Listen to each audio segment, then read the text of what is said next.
Hello, everyone, and welcome to a very special episode of Hotline League because we have multiple guests and they just lifted a trophy and some really cool stuff happened. And Mark and I both owe them an apology and some stuff is going to be, we're going to have so much stuff going on. Anyway, before I introduce them, let me introduce my constant co-host, Mark Zimmerman. How's it going, Mark? Pretty good. Flew back yesterday, slept a bit. I have a bit of a sore throat. It's not too bad, and it feels better today than it did yesterday. But Palafox apparently also was sick and telling me that he had the Rona. So now we're going to do a live test to see if I had the Rona at some point during this episode. So I'm ready to go. I think we need some Twitch subs or something to get there, and then like a vote on if I have COVID or not. And then we'll figure it out. Once we get 10 Twitch subs, is 10 enough, Mark? Or you think? I don't care. Okay. If we get 10 Twitch subs from here, Mark will take the COVID test live on air, and then we will do a poll beforehand. People can bet on whether or not this will go in my brain. He has COVID, and then we'll do something based off the results. But before we check in with Mark and see how things are going, let's introduce our guests. First off, we have the man who people thought was diamond, and now he is made of diamonds. I don't know where I'm going with that. Palafox. How's it going, Palafox? Going well. Have COVID, but I don't feel too bad, so yeah. How's, because when I interviewed you, and the interview's up on my YouTube channel, I posted it today, but when I interviewed you 2 days ago, I guess, you were still kind of processing it. You were like, oh, it doesn't feel real yet. How has the last 2 days been, I guess, for you processing the win and going through everything? I processed it more on the flight, and I was like, damn. We just accomplished something that's like pretty amazing, I think, in terms of like the league scene. Usually a lot of teams with or teams usually win when they have like a lot of like, they drop a lot of money on a roster, you know, or they're already established, or both, right? And I think like our org was like neither of those, you know? So you've just been kind of enjoying, I guess. Yeah. All right. Next, our guest. This is the first time in a while we have two guests on the show. We have Croissant from NRG as well. Croissant, what is your official title for I'm NRG? the strategic coach for NRG. Strategic coach. Okay, because I know you're one of the coaches alongside ThinkCard, but then there's 6 other coaches, and so it's good to know exactly what your title is. We didn't do an interview, but how has all of this been for you? I mean, I'm definitely happy, but I will say that I thought I would cry or I'd experience like more emotion, but I didn't tear up at all. The only time I came close to tearing up a little bit, like my eyes got a little watery, was when I saw Juan tearing up lifting the trophy. Outside of that, I guess it's because winning LCS was like never my primary goal, that like I guess the tears weren't flowing. So that makes me sad because like I like to experience emotion. If I ever feel like I haven't cried in a certain period of time, I'll rewatch like Haikyuu episode 1 or something like that. But yeah, I mean, I have been rewatching, like seeing other people's reactions, because I like to stay in tune with like what people think we did well or what we didn't do well. And yeah, like I haven't flown yet, so I haven't been able to. When I'm on flights is usually when I do a lot of like reflection. So I'm waiting for my flight back to LA to do a full rundown of like what the weekend really meant to me. Yeah. That's fun. Yeah, well, maybe you can find something to cry about on the plane. You can download something, or I don't know, some sort of anime thing. All right. What's that? Oh, Haikyuu. Shout out to Alienware for sponsoring the episode. Now, we'll just do a quick version of this. Normally, Mark and I talk about sponsors, or not sponsor stuff, but media and stuff that we've watched at the beginning of the show after the sponsor read or sponsor shout out. Mark, what have you been able to fit in the past week? Is it just all Baldur's Gate? Were you Baldur's Skating in the hotel room? Sort of. I found that it's not something I enjoy playing in like a smaller setting like that, and like not an ideal setup because I want to get really immersed and like go hard. So like it's actually, I think it is a good game to load into and like do one encounter and get out. But personally for me, I was like, nah, I want to like get invested. So I didn't play a ton. I did end up installing it on my Steam Deck for the flight home, and I was playing a new campaign for 5 hours on that, and it ran pretty good. And more than anything, the controller support is like fucking amazing. Like, for a game like this to be playable with a controller is kind of crazy. So, yep, that was cool. Other than that, I don't know. I think did I watch TMNT last week or this week? I don't remember. Yeah, I don't know. But when you talked about it last episode, I think you said you watched it and you liked it. I liked it a lot. Yeah. Let's go. I finished Yumi and the Nightmare Painter by Brandon Sanderson. Really, really good. It was very fun because in the acknowledgments afterwards or whatever, he talks about how he was influenced by, well, Mark had already shouted out one of his influences, but he said his biggest one was Final Fantasy X, which was really fun because if you go on his YouTube channel, we did like a 5 favorites, and I had chosen to do video game worlds, and he had Final Fantasy X on that, and so it's like a fun little 1 year later, seeing or reading something that was influenced by that. So I don't know. I really enjoyed it. It was super, super good. I finished it on the plane back, and yeah. Have you both seen Your Name? Yeah, of course. All right, so all 3 of the people in the call, except for Travis, have seen this movie. I think, Travis, it's about time, especially since one of the books you just read is influenced by it. Fucking just watch it. It was Brian Sanderson wrote a book influenced by Your Name? Brandon Sanderson. Yeah, Brian did. Yeah, his brother. No, Brandon Sanderson, wrote a book influenced by Your Name. Mark, I feel like if I'm not allowed to talk about magic with Croissant on this episode, you can't talk about anime. All right. That's a trade up in my book. Let's do it. I talk about it for 5 minutes. We'll talk about magic for 20. For me on both counts. Okay. Well, anyway. Oh, yes. Okay, so Palafox and Mark both... Well, Palafox is sick. Mark is feeling sick. Croissant, are you physically well? I got dinner with somebody and we talked for like 2-3 hours, so my voice is not all the way there. That wasn't smart, but I'm doing pretty good. Okay, good. I was just trying to figure out if everybody's going to be breaking down. Newark sucks, by the way. This is Newark, I think, might be my least favorite city we've ever had a finals, and we've had a finals in some weird spots. Mark, did you experience anything? No, I did not. Our hotel was in the airport. Yeah. Because they didn't want to put us anywhere that's not the airport. And you know what? If the city sucks, I'm kind of down with the airport move because it was really easy to get to and from there when landing and stuff. Dude, I was going... So what happened was I booked Drew and I into a hotel right next to the venue. And then Kobe came out like a month ago and was like, yo, by the way, we're staying by the hotel... Or sorry, by the airport because apparently it's like weird by the venue. And I canceled and moved to a hotel near the airport, and I did not regret it. Other than it's just really annoying when there's nothing around your hotel. I don't know if there was anything around for you guys, but it was literally just like go back to the hotel, order delivery, that type of thing. Yeah. Yeah, I mean we were inside all day long. Well, only either at the venue or in the hotel, pretty much. Mark, do you want to kick us off with any questions? Because I had a chance to do press conference with these folks. I interviewed Palafox, etc. But I don't know if there's anything you want to kick us off on before we start getting callers in. So I was asking about the clip thing that I can't remember, but you seem to remember exactly what I said. So I wouldn't mind. Is that a good place to start? I don't know. So yeah, here's what I was gonna say. So I referenced this in that interview with Palafox. So like a month or so ago, maybe even not even that long ago, you somehow came up as like a person. I was like, oh, I think we've had Palafox on Hotline League before. And Mark was like, no, because we had talked before about how we wouldn't have him on until he reaches a certain amount of Twitter followers and stuff.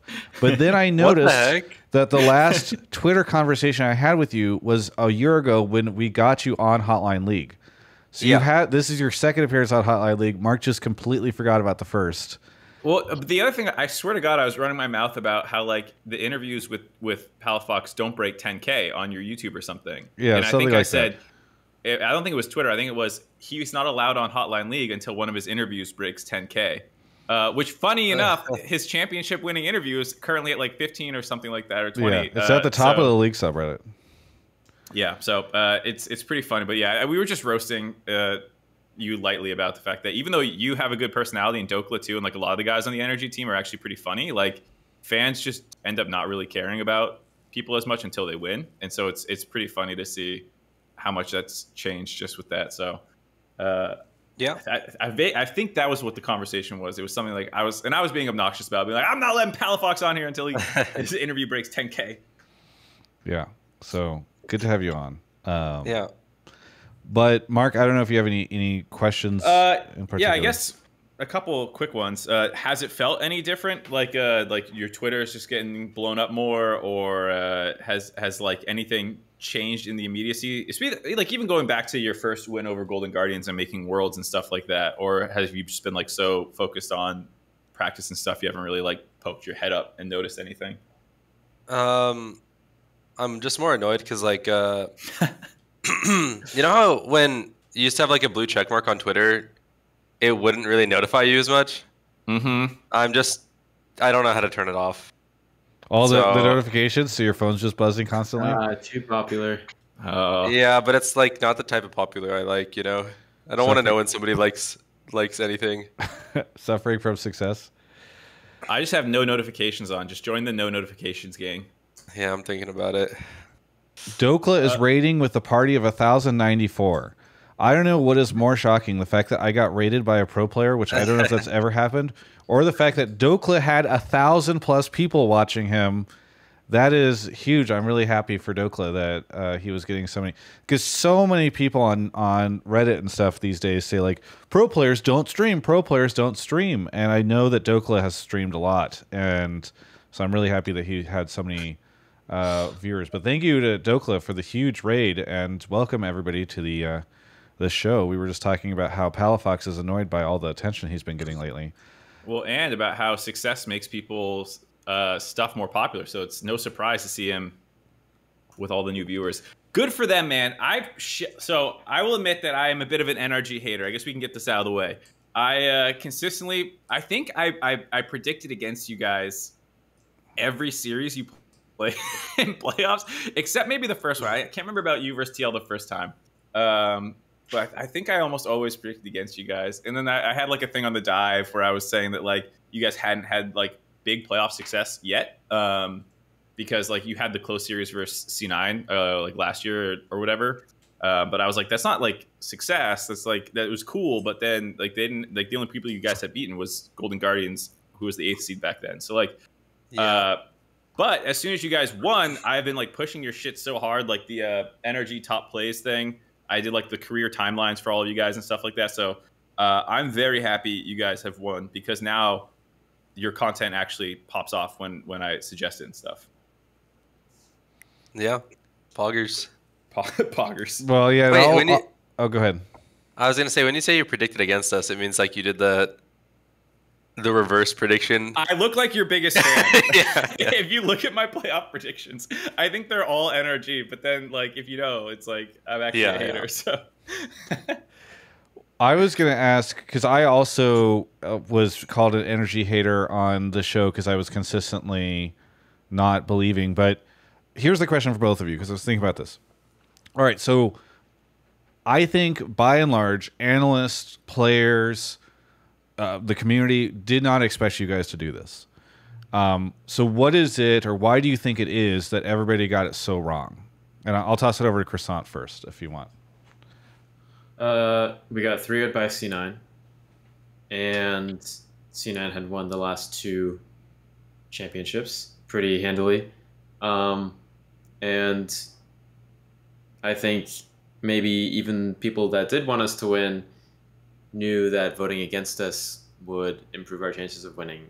Like, the KT fans did not do their job in Korea, though. So that's all I have for why people got it so wrong. It's hard to truly assess, like, and we also did like we did pretty drastically shift our prios towards the very end, and so. The But, day I mean, of, after people saw us play against TL and bring out new stuff, I think they should have expected. Oh, maybe they have new stuff for the day after, right? So, but yeah. Yeah, what do you think, Palafox? I think that a lot of people, like, let's say when we got 3-0'd by C9, they kind of just looked at, like, they got 3-0'd. They didn't actually, like, watch a lot of the games. Because, honestly, like, in every single C9 game, except for maybe one, I don't quite remember, like, the first one. But in the first 3-0, we were in positions to, like, potentially just, like, win the game, right? Except, like, one or two few, like, team fighting mistakes, like, just made it so we lost, right? I think when games are, like, super close like that, even though it's, like, a 3-0, it doesn't mean, like... It doesn't mean either team is, like, clearly better than the other. If that makes sense. Yeah. Yeah. I also have something to add, actually, which was that we right after the. Okay, that was. Palafox flashing some That weird really threw me off. pin on the screen. Continue. Even right after the series, we right after the 0-3 series, we felt like C9 had showed a lot, or almost, like, their main cards against us, and I told the players, you know, we're not gonna have many scrim. Like, we had, like, maybe 7 to 12 scrims, like, individual games, in between that C9 game and then the final weekend. But it was just every pick is worth its weight in gold, and, like, it'll be the difference between whether we can beat C9 or not, because that we knew that they were gonna, like, we were gonna get there, and the players put in a lot of work to expand their pools, and so it was funny because I didn't get a chance to talk to the C9 coaches, but Thomas Thinkard did, and he said that we got, I won't say what pick, but they actually really wanted a certain pick in the last game on 4-5, and they weren't able to play it because of what we took on 4. And we had good preparation, but we also got a little bit lucky on things like those because we were trying to block something else, and it happened to also block that thing. And so... Why are you being so cryptic? Because it's a pick that, you know, they could want to bring it at Worlds, and we wouldn't... I don't want to screw him over, so... Yeah, watch out for all the Korean scouts watching Hotline. Yeah.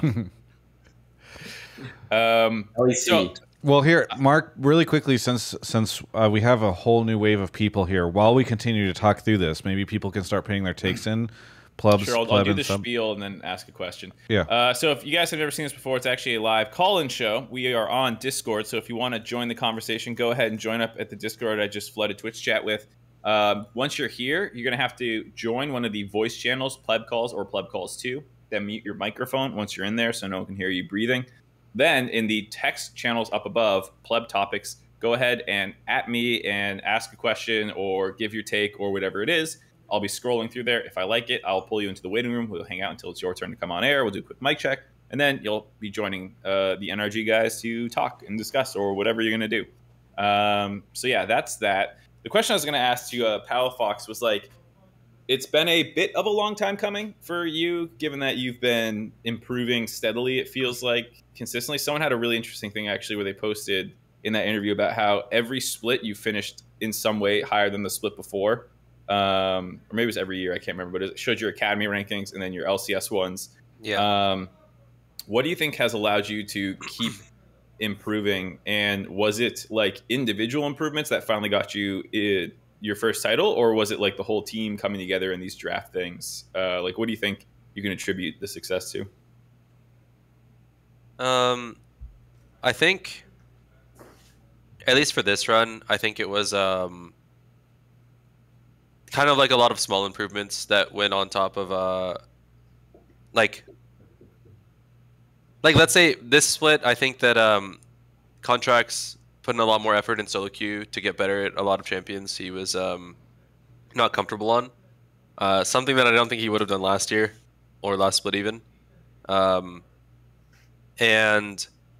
on top of that, I mean, obviously we got like a new bot lane in, right? I think that a lot of things just kind of like came together for this particular run. But like going back to like me finishing like me finishing higher every single split. Yeah, because I like that so far. The question was like, why have you finished higher? And you're like, because my fucking teammates got better. Contracts actually learned to play these other champions. We got a different bot lane. Yeah, I mean, I'm not gonna lie. A lot of it is just like, obviously, I'm improving individually all the time, right? I think a lot of it is just like, I don't know. For a lot of the earlier ones, like my teammates just kind of fucking sucked. But I hope no one from FlyQuest is listening. Well, I mean. Or maybe they should be listening to it better. Well, how many people on that team are still in the LCS? One? So, yeah. I have to check to even know. It's only Licorice, so it's me and Licorice are the only two people left from that roster in the LCS. Yeah, I was going to check for Academy, see who's still bouncing around. Or Tier 2 now, whatever we call it. Yeah. So there's that, and I don't know. It's kind of just like, yeah, like I said, everything coming together. Also, I know this is gonna sound weird, but like, obviously I got into a relationship this split, but that kind of helped me like help me with communicating with my teammates a bit, and learn like the value of communication through his relationship. Yeah, and just like patience a little bit too. So patience. That's not what I would say is a learning.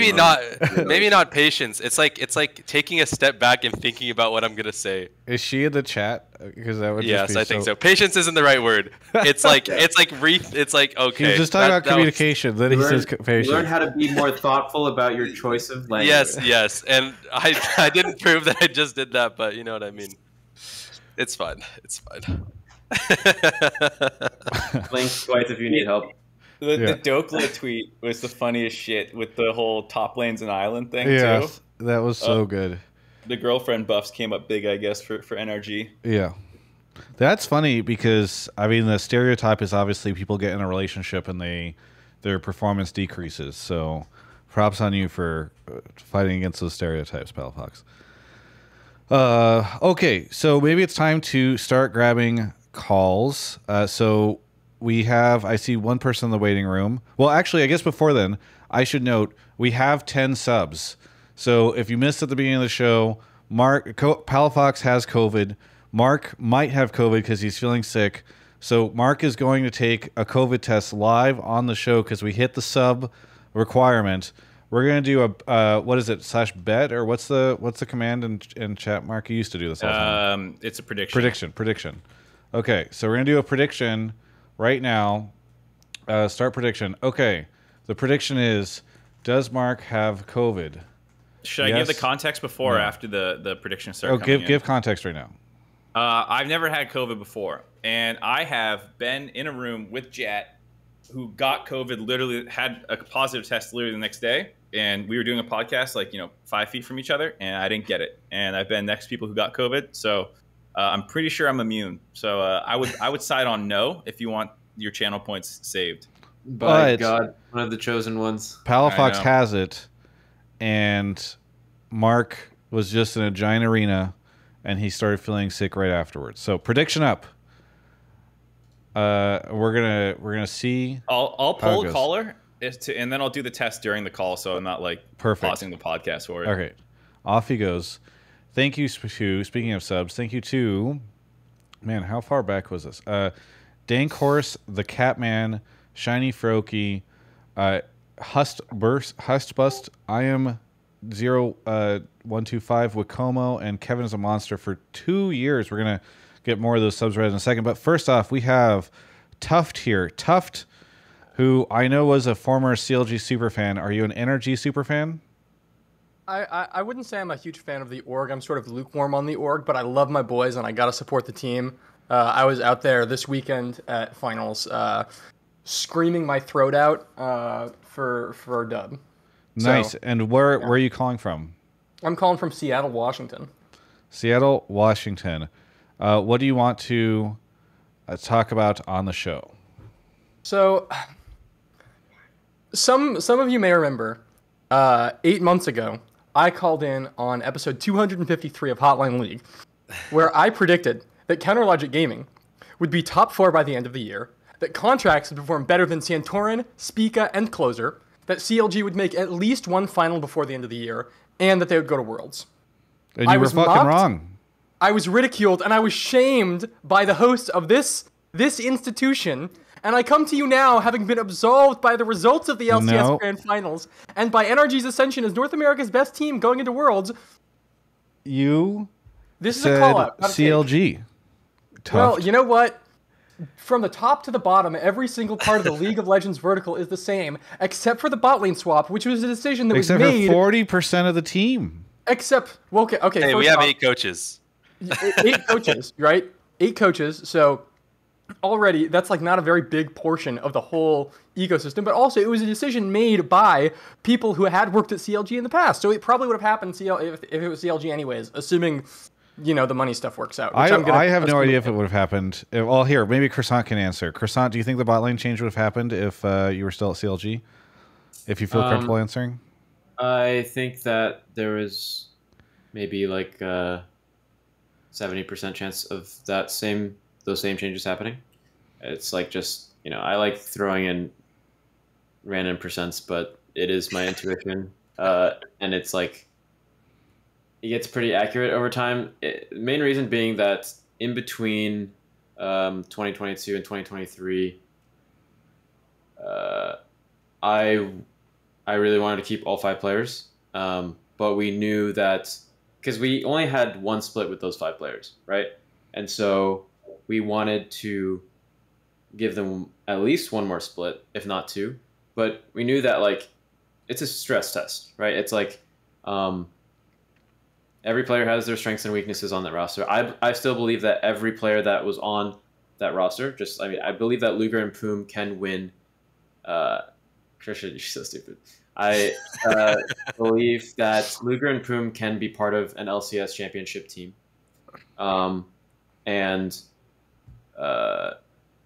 But based off of like how much improvements or lack thereof and like working on certain habits that like we weren't able to make as much progress as we wanted to in spring.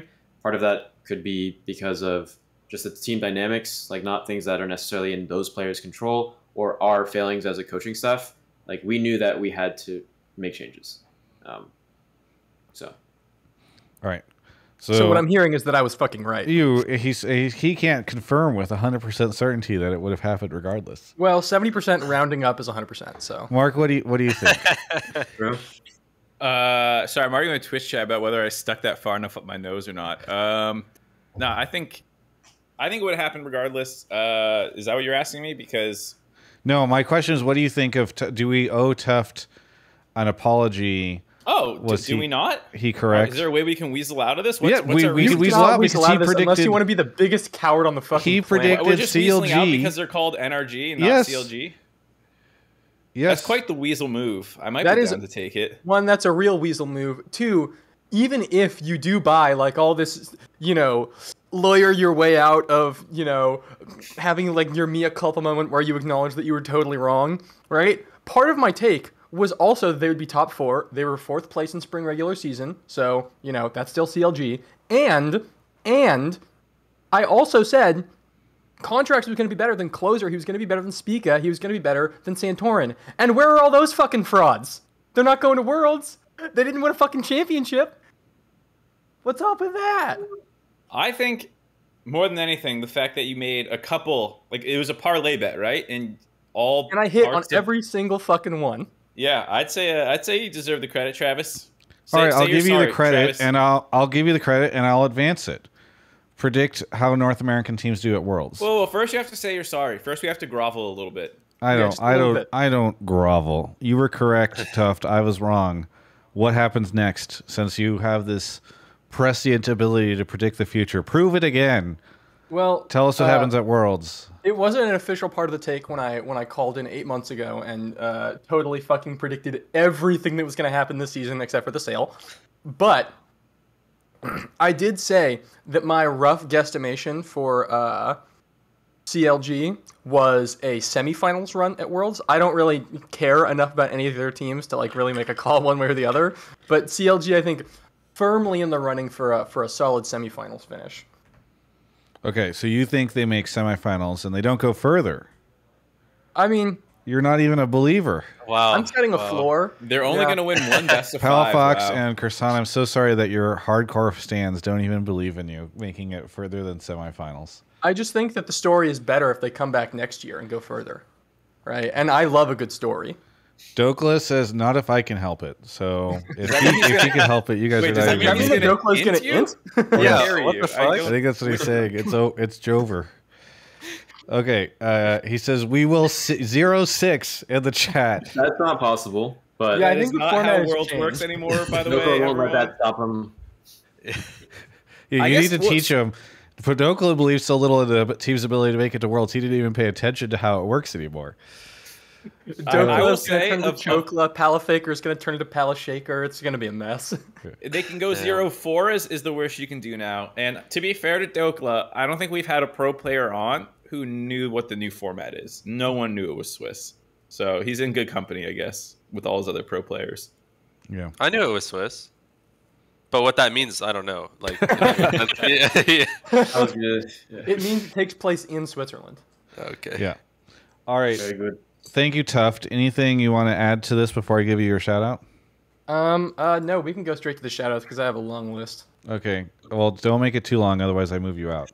Okay, well, shout out to everyone who made the championship run possible, obviously. All 7 coaches and 2 managers and their sports psychologist and like all the people who were a part of the org before they got Bud Light Ace 2.0'd, like Greg and Danielle and like Chris and Matt and like Steph and all them. Also, all the people who were on the team before that weren't on the championship roster, like Poom, Jenkins, and Luger, pretty cool dudes. They're my boys. Shout out to the players, obviously. And also, shout out to my boy Arsh for the forthcoming document that he will be producing on why Counterlogic Gaming is the greatest professional League of Legends organization that has ever graced this earth. That was part of a bet that we had because he didn't think that we were going to make it to Worlds, even though it was literally so fucking obvious from day one. Yeah, that's all.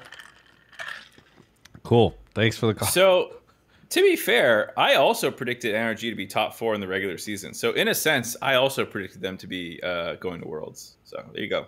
True. Wait, actually? Yeah, of the analysts, like the public the casters and stuff, I think me and a couple others were the only ones to have you top 4. When you guys do those predictions, is it for regular It's season? for regular or just- season, Okay. but Yeah. I mean, I would've- It's more like postseason top 4 would be hard to predict, but yeah, but I think it was pretty possible with, I don't know, Team Liquid being shaky, EG, depending on how much you believed in. How much How hard longer do we JoJo have on could the carry. COVID test, Mark? Did you set a timer? No, it's negative, minutes. but Twitch chat's gonna fucking mauled because I didn't shove it up into my brain.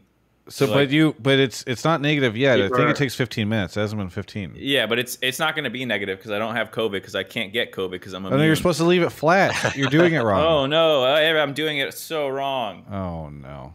I didn't stick it in my brain and I didn't set a timer. I have more. I'll prove Twitch chat wrong if they're really like. It's up to you, Travis, because it's your channel points you're dealing out here. But I swear to God, I don't have COVID. I mean, what? It's been short a few minutes. It's not been. You don't have to do it now if you don't want to. But I'm telling you, it's not going to go negative. Well, I can't. We had the test is what Not gonna decides go if it's going negative? negative or not. All right, it's not going to go positive. Excuse me. It's going to stay at one line. negative. I'm not going to get the second line. I never get the second line. And they say it's because you don't know how to test. And I say it's because I don't get fucking COVID. If I got COVID, I would give it to Ashley. She has such a bad immune system. She would absolutely get it. And she hasn't gotten COVID either. Yeah, but you just showed up yesterday. Right, maybe this time. But everyone's like, it's always negative because you don't know how to swab ever. And I'm like, no, it's always negative because I don't fucking get COVID because I'm immune. All right, let's go on to the next caller. Anyways. Thank you to the legendary Gruel, Trista Maurer, Sean Antonin, who gifted a sub to Palafox. I'm sure he will Make good use of that. Lady Empire, Robert Bruce, 504 Caesar gifted 5 subs. Sean Antonin gifted to Think Card, JP Langley, Kanoke, Yadid, Fishy, and our next caller is here. Caller, what's your name and where are you calling from? I'm Lazerfruit, and I'm calling from Southern Ontario, Canada. Lazerfruit, what do you want to talk about on the show? All right, my take is that Palafox is the best mid in NA right now, and that NRG are NA's best shot at upsetting some games at Worlds. True. Why do you think both of those things are true? Well, because he just won LCS. That's why. And so the first seed is always the best bet? Absolutely. Okay. No, I think, throughout postseason, he's shown a lot of growth and has kind of shat on everybody that he's played. And I think NRG as a team has really high highs, which I think is kind of what you need to take some games off LPL and LCK. So when I go to this All-Pro article for 2023 LCS Summer Split Awards, and I look at the mid laners, I don't even see Palafox on it, caller. They're all frauds. Okay, Jojo Pyun is a fraud, the MVP. I think Jojo Pyun's a close second. Okay, close second behind Palafox. I think Gory is third. Okay. And MNS and APA are just not even on your radar. I would put Insanity fourth, and then MNS, and then probably APA. All right. Well, before we get to Palafox, Croissant, is Palafox the best mid laner in the LCS? Well, Christian gave you the logic that, just because a team, not every player on the first place team is the first place in their role. I think Christian had the best overall performance in the playoffs of Summer Split. Right. So, yeah, he's the best. Damn, all you had to do was say yes, and you couldn't do it. I can't believe that. Can't give him the satisfaction. Can't ego blast him. All right. So next up, Palafox, are you the best mid laner in the LCS? I mean, at the moment, I think so. I think usually just having like a, I don't know how you feel about this, Chris, but like obviously my champ pool is bigger than like pretty much every player right now in mid, except for like a few. Obviously, I can't play a few champs that other people can play, necessarily to like their level, but it doesn't mean that like I won't pick them when they're extremely good. I think in the sense that like let's say JoJo is better individually than me on like some champions, I do agree with. Like, I think I had the interview with you, Travis, where I was like, if you just ban out his Ahri, like EG will just lose every single game. Yeah, that was me. I think that kind of just like held true pretty much. I think that, let's say in JoJo's case, at least like, you can kind of see like every time he was off of like Ahri or Tristana, as an example, he kind of struggled a little bit. And I think that's not necessarily due to like, I think if he was on a better team, he would have had more time to expend his champs instead of like trying to focus on team issues. But obviously that's like not the case, right? And then in playoffs, did pretty good, or I did pretty good. So, yeah. Yep. Chris, I know you were, or Croissant, I know you were stepping away for a second. The take was that NRG has the best bet of upsetting the better teams at Worlds or the other region teams, and that Palafox is the best mid laner in the LCS right now. So, well, I'll throw it back to you with the question of, does NRG have the best bet of the North American teams of upsetting the other regions at Worlds? Yeah, I mean, I think that we are going to work extremely hard. I am going to try to work harder than any other one of my, relative peers. And our players, I feel like, are also on the same boat there. You say that Dhokla in chat just said, not me, time to slack. Yeah. I mean, he might take the shy approach or something. Like, he always picks one player that he wants to be like, And so he might just run it down on Quinn or something stupid. Gotcha. Yorick, who knows? I won't let him pick those champs, don't worry. It's a team, it's a group effort on controlling the our little soldier in the top lane. But you know, so I'm confident that we have the best shot. But like things can always go wrong. Like if we have like, let's say there's some sort of, you know, if you could truly measure it, like let's say we have a 30% chance of making it out of groups, or upsetting some of the best teams. We have a 30% chance of beating one of the Asian teams once.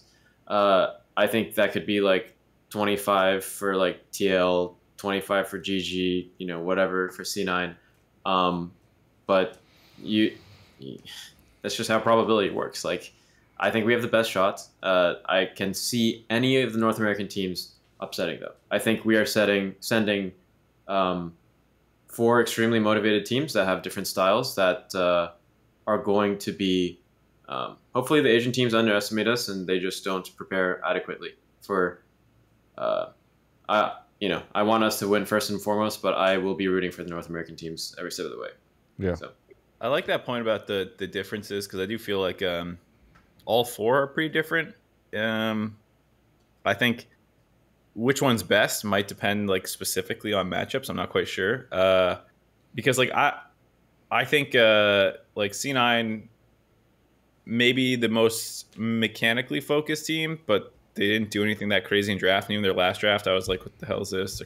Felt like a little troll. I feel like NRG has the most interesting drafts as well as like a really aggressive play style. Like even on champions like Azir, like Palafox is probably the most aggressive Azir of the teams going. Like the amount of times, even in playoffs, you're just like flashing on Gory to ult him under turret and stuff like that is something that is a breath of fresh air after watching a lot of Azirs just not do that. So yeah, I think like each team has its strengths.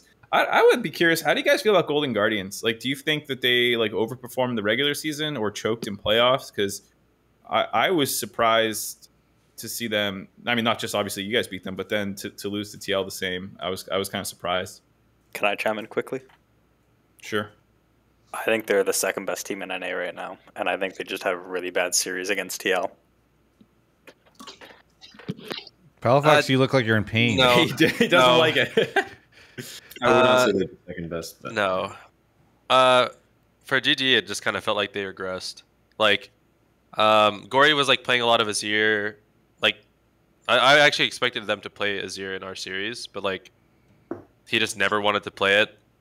He didn't want to play counters into it, it seemed. And like, even when they did play counters into it, I don't think that necessarily it made sense with their comp. So I kind of feel like their coaching staff didn't really do a good job at like making a good draft, and then the players didn't do a good job at like connecting that as well. On top of, I kind of felt like, I don't know, when we were playing against GG, I kind of didn't really feel that pressured, if that makes sense. I don't know how to describe it other than that. Yeah, I think it makes sense. I might be misremembering, but you know, when C9 in 2020, us and C9 were both in the upper bracket waiting for, like we had one series and we go to Worlds. And so we played against Golden Guardians and we 3-0'd them. And so we qualified for Worlds. And C9 played against FlyQuest, I think, and they lost that first series.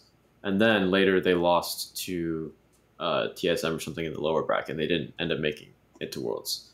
I felt like I got similar vibes where, you know, dominant in regular season, but when you come in as the favorites, especially for that one win to Worlds, and you lose your first match, I think that will always impact team morale a lot, and they played extremely unstably.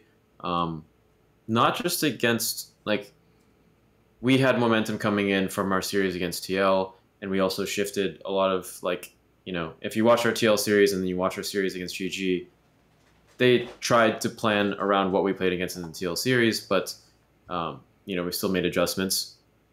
So I think, you know, they were surprised, and then they played a lot worse than I expected, which means that I do think that they will play better at Worlds. I have also heard through the grapevine that, like, I don't know if it's 100% true, but I don't think there's any harm in saying it, just that there was, like, homesickness or, like, you know, it was a long year for them too, right? Like usually we send one team to MSI, we sent two this time, and you know they grinded pretty hard at MSI, pretty sure, and it showed in their like they hit the ground running in summer split, and they only lost to us and C9. Like they lost to us twice, they lost to C9, I guess, twice and won once or something. But yeah, so if they get the refresh that they need from being able to go to Korea, be in a more like comfortable, familiar environment, I can definitely see them outperforming TL or C9. But yeah, I mean, everyone's going to be hungry, especially them, you know? Yeah, I mean, we'd heard rumors, or there had been some conversation about Golden Guardians starting to feel burned out going into playoffs. So it's not, I don't think what you said is too unusual or too crazy. Just to kind of bring it back to the other part of this conversation that callers take, which was the take about you being the best mid in North America. I mean, Palafox, do you feel like you've been looked over? Because obviously there's all this conversation about NA mids. A lot of these top teams have consistently tried to import players from other regions in that mid lane position. I mean, obviously we talked about it a little bit in the interview where you mentioned that it was nice to beat C9 because of perhaps getting promoted and instead perks coming in. So yeah, I mean, I guess just generally, how have you felt about yourself as a mid laner over the years in comparison to a lot of these other mid laners who've come in? Let's say for the first year and a half of me playing pro, like I pretty much didn't get coached, and like the way I would try to get better was like, I mean, when I was on Optic with you, Croissant, like I just watched the main team scrims. Like that was how I improved as a player. Is like I would try to do stuff myself, right? Yeah, and we spoke like 4 times. Yeah, which isn't that much if you think about it, you know. Other than that, it was like it was my first split ever. Yeah. Other than that, though, it's like when I went to GG, that split was like a dumpster fire is also an understatement. Like I literally was just like, I considered quitting like so many times, and I'm like, what even is this? Like I'm just like, it kind of felt like a lot of the time I was just like arguing with children. And not to say I am one myself, but like that's where a coach comes in to like help that out, which didn't really happen. And then like when I went to GG, the second split, an arrow stepped down and actually like finally helped me get some coaching, you know. And I think I improved a lot there. I think a lot of the time it's just like the infrastructure to improve players wasn't actually there. And like even on my stint on FlyQuest, like people are like, oh, Palafox is like bad from FlyQuest. Like he did so bad on that team, but like that team was unbelievably dysfunctional. Like I can't. It was actually was that the one where they had the coach that was really bad? That was where they brought the academy team in, and then everyone was doing really good, and then that coach sucked, and so then that team stopped to be good again. Yeah. It was just.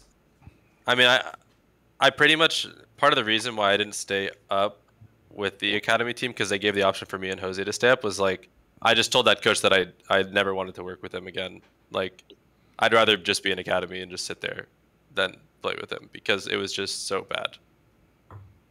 I mean, I think, not to tangent too much here, but and obviously people know that I have my own opinions and I've been talking about this stuff a lot lately, but this year I have really considered just how much the environments make or break players and how little the audience, I think, considers that.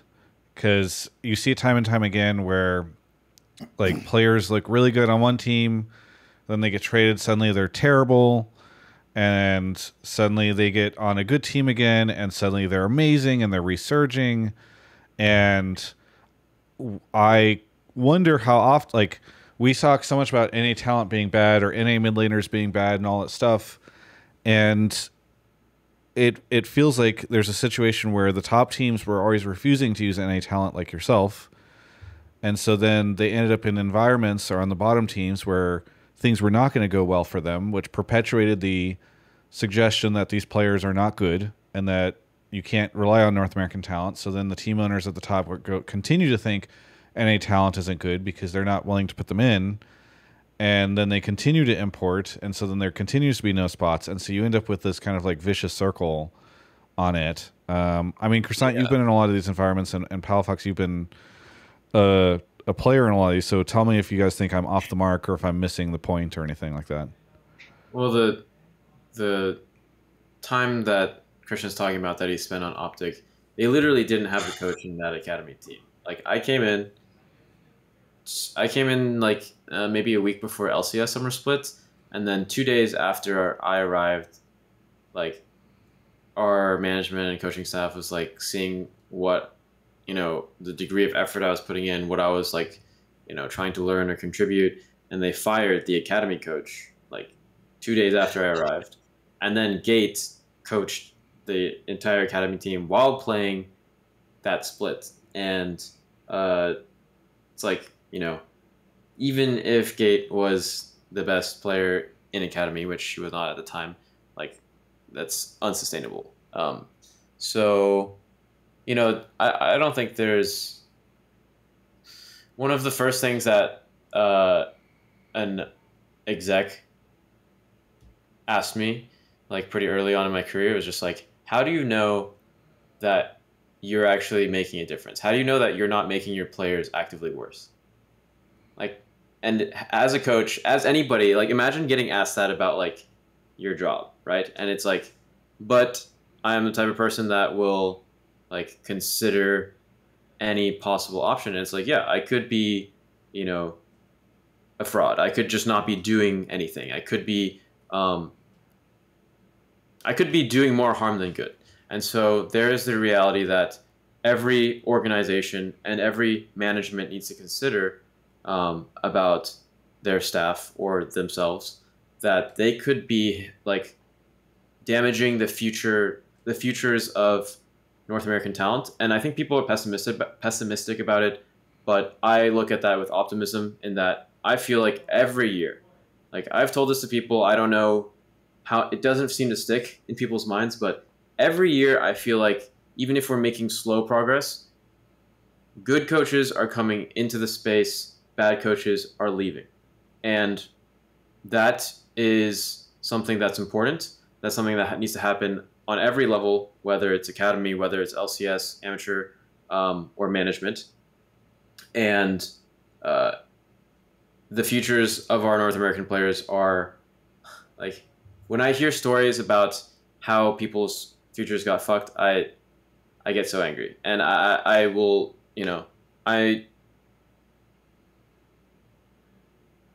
there are so many players that have potential, and we have to just give them opportunities where we can. And I don't feel like I've done enough on that note either. It's like I get a lot of DMs about like, how can I be making it to the next step and stuff, right? And just like I respond to maybe like 30-40% of them, and I will, try to make time. I think everybody should try to make time to, given the things that you said you've been reflecting on, Travis, right? Like, I'm going to assume the best of, and try to see the best in every single player, and just like, I don't know what Kenvy's situation is. Like, I think I saw actually a good metric that someone was using was like every like promising talent that proves that they have good work ethic, they've achieved results on like Korean ladders or wherever. Every one of those rookies should have at least 2 opportunities, I feel like, in the LCS. Like that's how I feel. I mean, you can apply that metric in some different way to like, first proving themselves in the league directly below it on teams like Toast's team and the relevant challengers teams. But yeah, I want to see like a concerted effort from the community on being generous to new talent, and accountability from coaching staffs and from the support infrastructure for these players when they fail these players. Well, how much do you think is also on other NA players or teams, you know, because like it's been reported that, you know, not all this is just some GM being like, yeah, fuck NA talent, that Palafox guy doesn't have it, but like other players on these teams being like, yeah, I don't want to play with X native mid laner.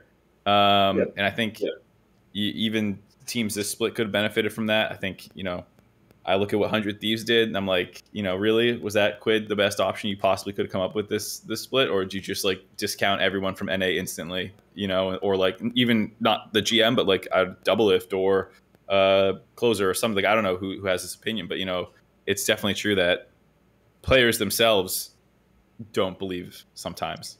Yeah, I mean, I think that Christian might have something separate to add to this, but I think players have control over rosters in a lot of cases, and they make mistakes. But I think that most players have, like, I don't think we're in a very cliquey environment where, like, players only want to play with their friends. I think players play with who they think is genuinely good, and that is a data point that every GM should consider. If that's the only thing that they're working off of, then that's a bad GM move. Like, you need to push back and say, okay, here are our options. Here's why you should reconsider. And if they give you a hard ultimatum, then that's like that's an assessment that you have to make. That's a value judgment. That's like, okay, how much do I value this player's input, or I just want to secure them no matter what. But we're seeing a shift because players recognize, and hopefully, especially now, like anyone, if they said they didn't want to play with Dhokla, if they said they didn't want to play with Christian or Juan, right? Like, you probably should have wanted to play with them, right?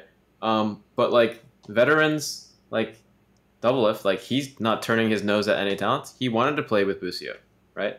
And I think the ones that stay in the space, the ones that continue to show, like, reflect on their individual, like, you know, how much, because veterans have to stay growing to keep up with the NA talent that's coming up. They should want to play with NA talent because we've seen rosters with a balance of leaders like on EG and Danny and Jojo. Or in our case, like, I think Vic really stepped up as a leader on our team and played with our guys, right? So there's no better way to sell yourself than be like, I am the type of player that will not demand you import. I can play with a roster that makes sense and has promising potential. But, you know, with all this being said, like, it is players like Impact and Core and imports like that that have allowed us access to some of the best North American talent, right? If not for those players, like, being like, hey, Jan is just as good as any, like, you know, LCK challengers, whatever 80 carry that you can import. I want to play with this guy, and I'm going to develop him. I'm going to work together with you as an organization, and we're going to play with him. And he's Rookie of the Year. He, you know, I think you can argue, like, he was one of the better players on that roster.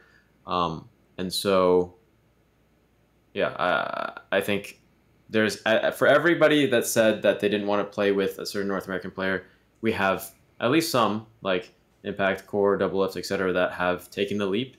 And just, I think I still know where I place a majority of the blame for our inability to develop North American talent. Palafox, anything you want to add? No, I think you pretty much got it all, Chris. I guess we're sitting on this topic for a long time, but only because I think it's deeply fascinating and maybe very important for the future of our region. I just wonder how often players fall to the same biases that Reddit or others do, where a player goes to Immortals and fucking sucks because they're on Immortals, and that organization seems to be incapable of creating something that's greater than the sum of its parts. And those players then look and say, okay, that player sucks. I don't want to play with them. And then, you know, I know that things did not go for EG's way in the last couple of games of playoffs, but I still think they outperformed everybody's expectations with a roster that was basically created out of nothing between spring and summer. And I wonder how many players were like, oh, I don't want to play with Revenge, even though had he been in a good environment for the past couple of years, like, he could have been a really solid North American top laner. So I don't know. I don't know if you have any thoughts on players' biases, Palafox, or anything like that, or if players are better at judging this stuff, then perhaps I give them credit. I mean, in terms of that, I don't really think players have the best idea of like, bruh, I don't even think players know what the best picks for themselves are in the own draft that they're playing, you know? So like, how are they going to judge a player if they don't even know that? I think that very rarely a player can see like outside of their own role, and like the players that can usually have like a lot of success like anywhere they go, and those are the players that do take those leaps of faith, you know? I think, like, let's say EG is an example. I think that obviously they had some like weak links, but all their players in one way or another, like, kind of the champions they played, or the champions they were willing to play, whether or not like was it Kelsey? Who's the EG coach? Kelsey, yeah. Yeah, whether or not it was her who saw this, I actually think their champ pools and the way that the players individually played like fit pretty well together, for what their budget was, I would assume. So I thought that roster was actually like pretty well constructed in terms of like the individuals, but yeah, I don't really think that like a lot of players actually like consider personalities or just champ pools and stuff like that in terms of like who they want on their team. So, all right. Well, we've obviously gone way off topic, but I think a really good, important conversation to have. Laser, are you still here? Yes, I am. Is there anything you want to really quickly say before I give you your shout out? No, I can just do the shoutouts. Yeah, go for it. Shout out everyone at NRG for winning LCS. Shout out Alienware. Is Grubhub still a sponsor? Just Alienware these days. Just Alien? Okay. Shout out Alienware. And yeah, have a good night. Yeah, thank you so much. We'll catch you next time. thank you. Before the break, Travis, Yes. we have something very important we need to get on here. Okay, yes. Is it time? It's the results. Oh, are you muted? Hello? Oh, we're pulling somebody. I thought you were saying the results. Okay, well, welcome to the show. I told you the results are negative. They're always going to be negative because I literally cannot get sick. Dhokla, well, you sound a little sick right now. Dhokla, welcome to the show. Where are you calling from? Hey, I'm calling from Los Angeles, California here. All right, and I just have a question for Palafox here. Yeah. At like 24 minutes in the game 4, Yeah. What was going through his head? What was going through your head? What was going? I think I was. My team sucks. I need to carry. I might be 0-4, but hear me out. I'm gonna. Yeah, but hear me out. I'm gonna make a big play. Yeah. What happened at 24 minutes, Dhokla? Sorry for the people that are not. I'm pulling up the VOD for you to put on screen, Travis. He made a really big play that caught a lot of people by surprise. So. I didn't know what it was. Now that I've seen it, this is great. Is that the one where you tried to flash on Sedge? Or no? In Top River? Where? Yeah, you're gonna give me the timestamp link. Yeah, I'm gonna send you on Facebook. Okay. We'll pull that up. But Dhokla, have you been a big NRG fan for a while? Not really. I started becoming an NRG fan roughly around April 7th. April 7th, roughly, when they were being very generous with their payments to my bank account. So after that point, I turned into a fan. Gotcha. Not too generous. Yeah, not too generous. You know, there's a lot more generosity to go around. But, There's no ultimate. Okay. Dhokla, who do you think deserved Player of the Series? Did it go to the right person? Was it FBI, or should it have been Palafox or you? Who do you think deserved it? Actually, I think Victor played really well. I think behind the scenes as well. I think he's an excellent leader. Robert, and a little bit I love he's very vocal, Chick-fil-A so I think it went to the right person. We get to watch this Chick-fil-A ad. Okay, here we go. All right, let's see this. Hey, it would have been a good play if something didn't happen. Okay. Maybe. Probably not. All right, so you can see Palafox. He's in the banana brush on the ramp. Oh shit! You got, just pull it. Okay. Oh! Yeah, it wouldn't have been a good play even if I hit that. I think he caught everyone by surprise here. Yeah. Oh my god. I feel like, I don't know if it was right after this, but Dhokla had a really interesting calm where he was like, Christian, don't feel like you need to make like a really big play, but if you see it, you should definitely go for it. And then Which means absolutely nothing. yeah, but No, I mean, like, don't just be a bitch. Like, still go for that. Just next time hit it, you know? have I ever played scared? Who's the most aggressive on our team? That's true, actually. Who is the most aggressive? Because I would have guessed Contract, but is it Palafox? I don't know. They all have their moments. I don't have blind aggression usually. Usually it's like I get mad that you guys are playing so scared, and then I'll just. That's definitely blind aggression in a way. Well, no, because it's like, why are you guys playing scared? There's no reason for it. Your TP play on Draven and the flash to match his flash was really good. That was after that play, right? Huh? On mid? That was a bit later. Yeah, but that was like that's obvious good, that yeah. was gonna happen. Yeah. But that's the big play Dhokla was saying you should go for. Yeah. Also, You're right. what do you Thank you, think Dhokla. about scrimming like teams before finals that are not of LCS caliber? And what if you would lose to one of these teams? How would that affect you? How would that affect me? I think that something happens in everybody's brain on the LCS team whenever they scrim people of not LCS caliber to make them try or disrespect the enemy player, and that makes me a little bit upset. Yeah. So But if we that's lose just your to, opinion, right? no, Could you be wrong? no, maybe. Croissant, could you speak on this? I do think he could be wrong. That's just the stance I usually take. But I mean, the team that we played, so we only got to scrim against. Should I say which team it was, or would that be? Yeah. Disguised? Yeah. No. Well, we scrimmed we scrimmed EST team with Jose Diodo, and we're rooting for them. They play in 4 days, so they shit on us a little bit, but we started playing better closer towards the finals. But yeah, we only got to scrim once or twice or thrice before TL.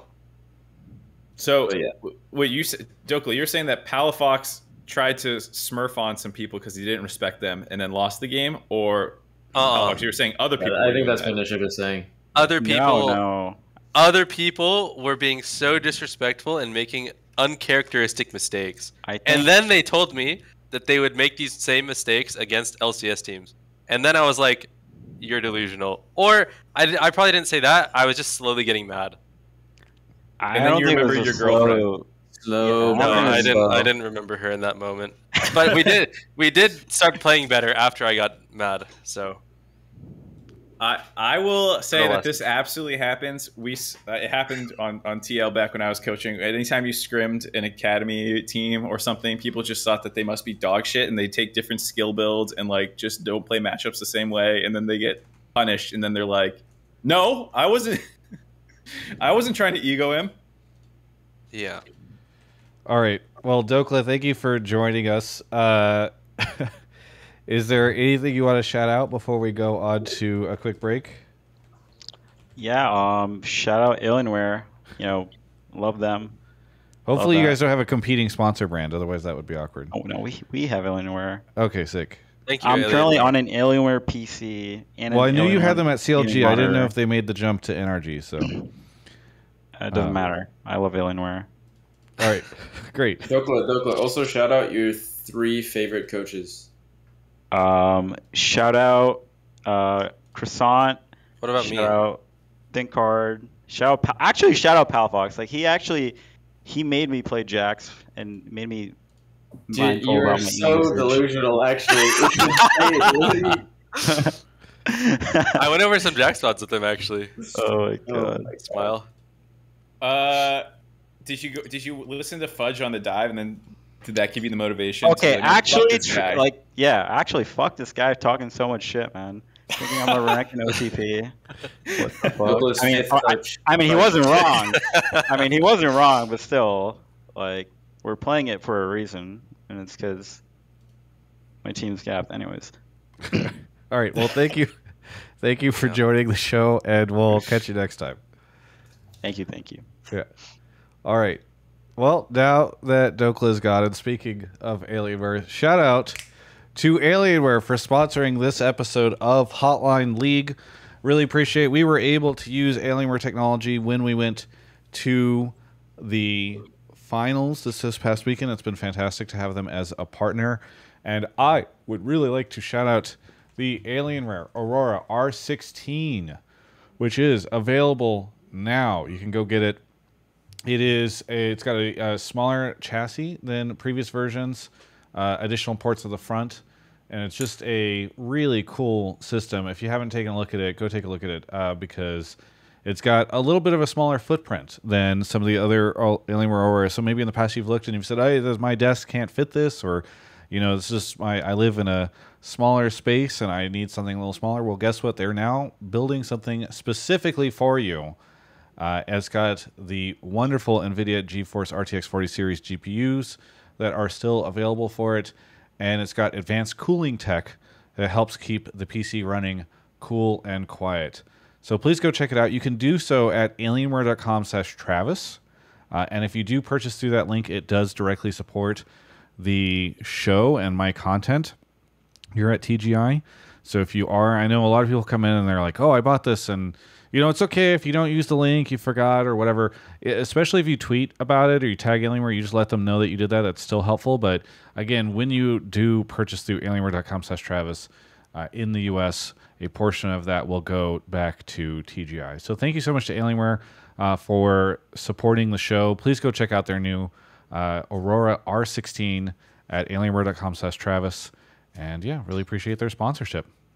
All right. Also, I forgot to say this is not related to the sponsor shout out, but before Dhokla left, I meant to say we got to find him a girlfriend for the girlfriend buff for Worlds, but then I forgot. How do we do that? So, we have a massive female demo here on Hotline League. Absolutely. If you check our YouTube demographics, I'm sure it's not 90-10. Yes, and I believe that's what he's looking for. I'm not trying to make any assumptions, but I believe based off of what I've heard previously, girlfriend is where he's headed. So. Preferred choice, yeah. Yes. I think dropping his Twitter is the best thing we can do for the lad.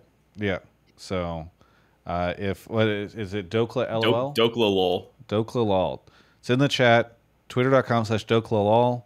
Feel free to slide into those DMs so that he's not so isolated in the top lane anymore. Thank you very much. All right, Mark is off to grab the next caller. Should have them here soon. Oh, shout out to. Oh, man, we're way behind on subs. JP Langley, Kanoke, Yadid, Fishy, Dwayne, Sherman, Omega Diamond Zinc for 40 months, Seems Brad for 3, and Dancer XOXO. Thank you all for the subs. We have DC the King here. DC the King, where are you calling from?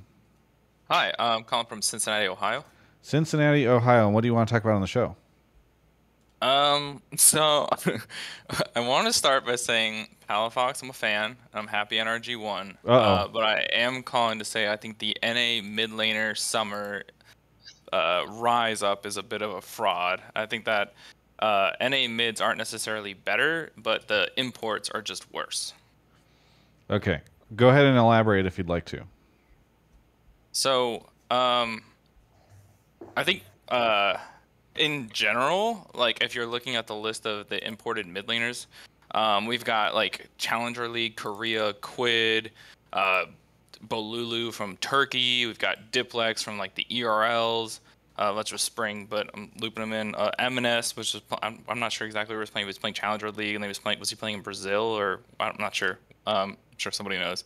So in general, I think the imports weren't like as high quality when you compare to like Prime Bjergsen, Jensen, Niski, World Champion Crown, Febivin, Jizuke, PoE, Abadage. And I think that, not that I'm happy NA mids did well, I'm a big NA fan, but I just don't think that the quality of imports is as high, so it makes the NA mid laners look better.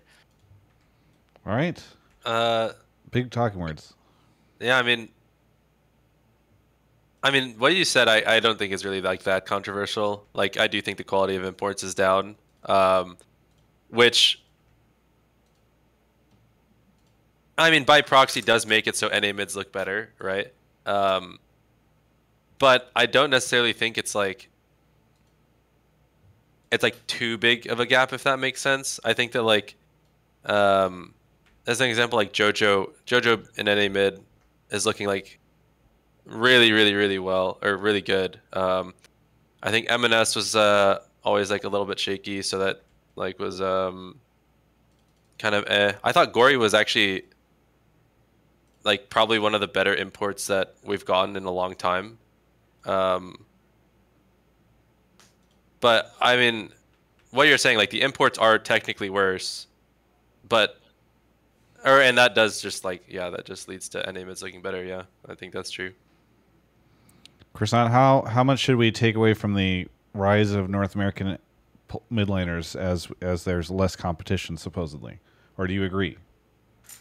I mean, I'll just say let's see at Worlds. Like, sorry, I'm getting some feedback. Here, well, Mark can hear me supposedly, so maybe he can dash back and answer this call while you, or answer this question while you are dealing with your feedback, or maybe he won't. Maybe he is busy doing something very important. There he is. Okay, he dashed back. Mark, Croissant's I thought having this was technical a issues. perfect time to make a second cup of tea, and then Croissant fucking failed me and had mic issues right when I needed him. So, I mean, I totally agree. Palafox is a fraud, and in any other year, had any of these import mids worked out, this never would have happened. Vikla, See, who's the real energy hitter? Vikla, rest in pepperonis. Vikla, he should have smurfed you guys. Just didn't work out this time. Yeah, Gory also should have smurfed. Didn't end up doing it. M&S should have smurfed. Well, that's the point, right? Is that like these players were not. You say should have smurfed, but I think the caller's argument is that they weren't going to, because the sort of blindly importing a player from another region in the mid lane position is not as good as whenever you're importing, I don't know, Perks or somebody like that.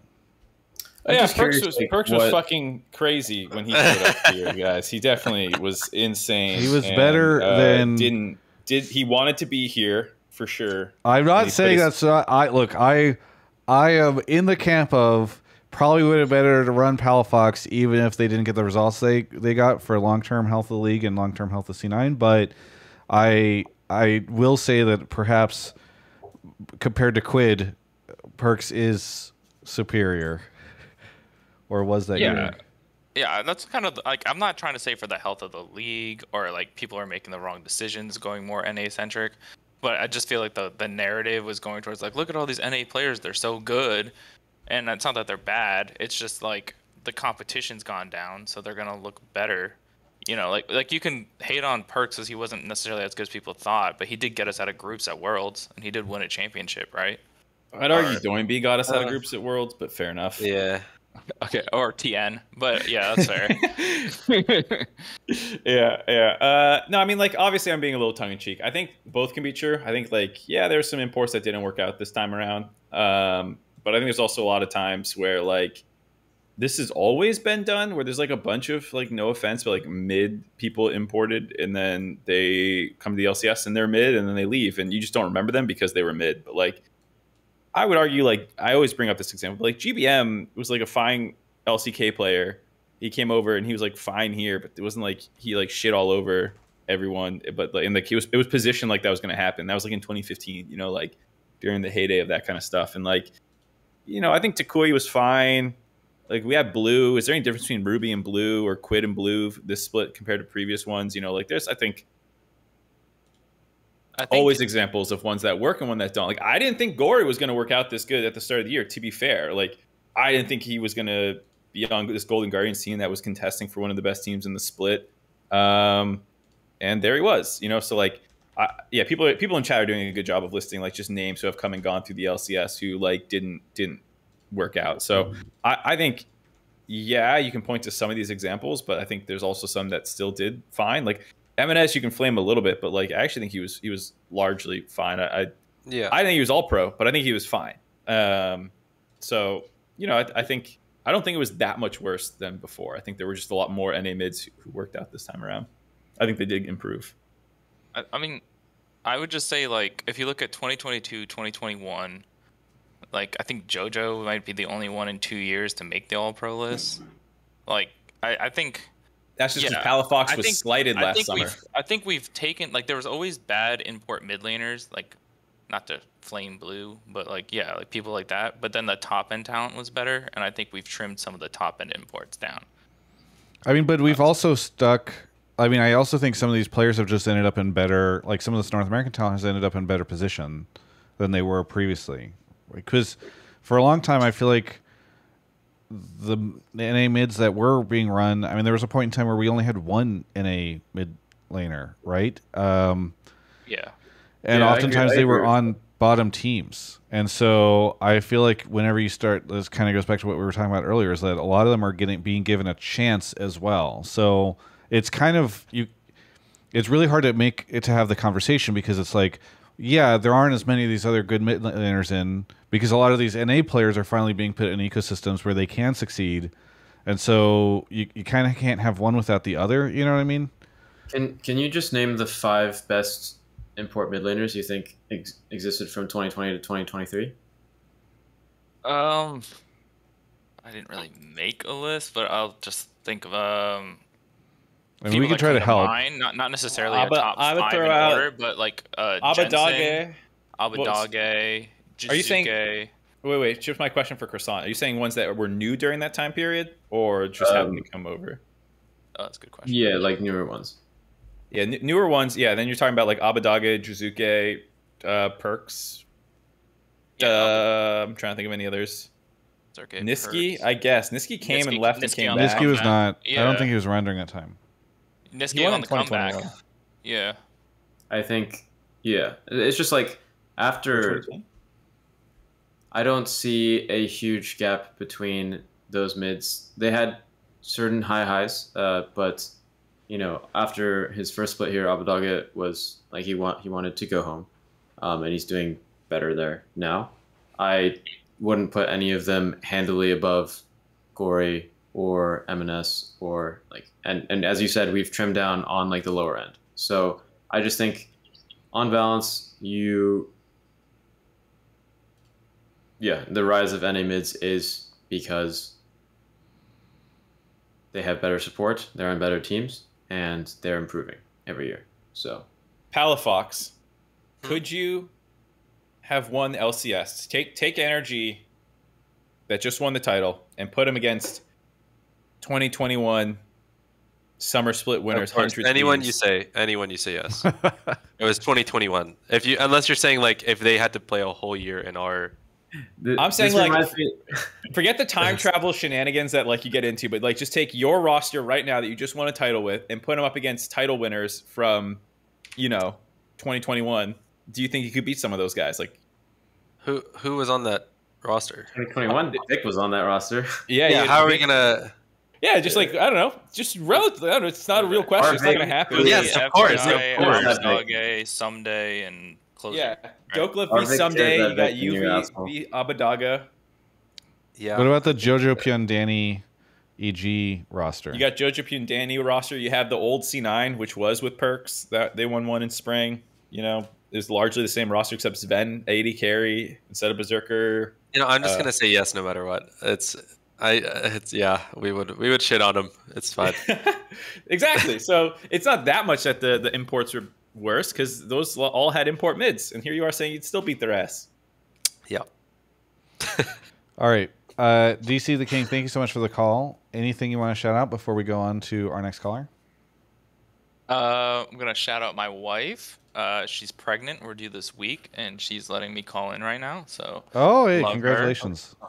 Shout out to my brother, long term. Oh, thank you so much. Yeah. Shout out to my brother. He's listening in. I've been listening a long time. First time I got pulled on the show. Remember Hotline Love? Should bring it back. And shout out to Alienware. Yeah, thank you very much. Oh, thanks. Have a good one. I've been saying, Travis. Hotline Love would just get us canceled. No, it wouldn't. What's Hotline Love?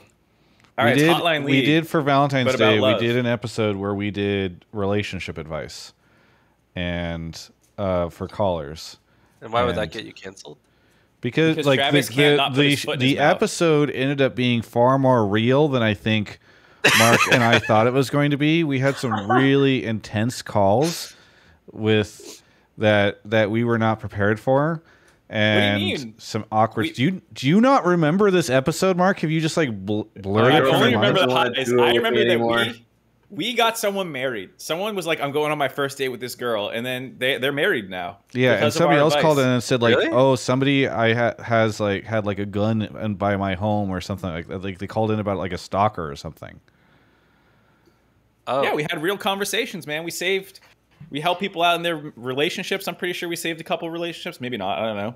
I'm just saying, compared to most dating shows, we overperformed the metric. We definitely did get somebody married. That is true, and I think they're expecting a child now. I believe. I forget, but like, Wow. yeah, I feel like we should leave it at that episode. You know, We need to do a hotline love, and we got to get Dhokla on. That's what we need True. to do.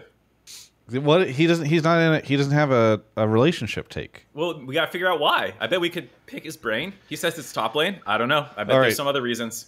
We're Maybe he's I'm- He messy. says it's top lane. Wait. He says top laners are single, but maybe he's messy. I don't know. Okay, I finished the prediction thing and said that Mark does not have COVID. So if anybody thinks it was rigged, you can take it up with Mark. All right, he's off to grab the next caller. Shout out to Crawl is Balls. I'm Brady P. and Sethy Poo for 1 year. Thank you, everybody. Yeah, Dhokla says, I need a girlfriend to improve comms. Chris, make it happen. Croissant- I would vouch to get Apollo Price on your dating show before Dhokla. Yeah. Before Dhokla, okay. Yeah. Is Apollo Price still single? He is definitely on the market for the right price. Okay. Wow, Oh. for the right price. All right. Apollo Price. I get it. He's a very eligible bachelor. I feel like people should go after that. Ivz is here. Ivz, where are you calling from? Hi guys, I'm calling from Buenos Aires, Argentina once again. Yes, welcome back. Good to have you on the show. What do you want to talk about? Thanks. So, my take is, NRG winning LCS proves that having a Welsh code team with a good environment is better than investing in a team full of superstars without any identity. So you said you're a little quiet. So that first part you said NRG winning proves that having a team with the right environment. Yeah, and a well-coached team. Okay, with good coaches, you're saying a well-coached team.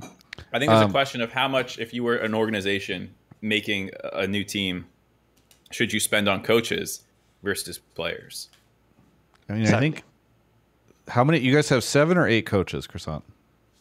So before the split, we had, when we first started, it was just me, Thinkard, and then we got Apollo and Tanner, DeMonte, and then the split after, we had Brandini as top positional coach, and then the split after that, we switched Brandini out for Soaz, and then this last split, our 2 coaches from Academy, our roster got dissolved, so we wanted to keep them on, and we found a way to make them work in our system, and they did a great job too. But So was not our intention to come. It was never part of our intention to come in and have 7 coaches. Okay. Right. There are, like C9. I feel like there's like a couple of teams that had 4 to 5 coaches. So it's like we're definitely the team with the most. But I mean, we're I think not, a lot cut down. Didn't a lot of people? I feel like a lot of teams cut their coaching staff this year down a lot. Some did. Like I think Golden Guardians, who I think were the first to have this kind of system overall. Or I mean, some teams like TSM tried it a long time ago, but like they would have positional coaches that were remote and not like I'm not sure about the credentials overall, but Golden Guardians had anywhere from 4 to 6 coaches, I think, in person.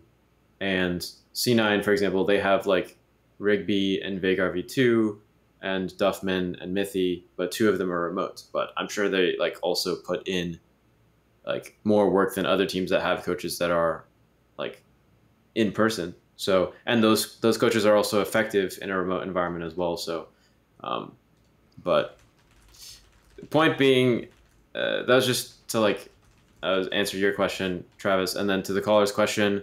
No, 90% of the time I would go for better players than go for better coaches. But you need to make sure that like there are good coaches on the market. Like any of our coaches, I feel like, could be a LCS head coach or a LCS strategic coach.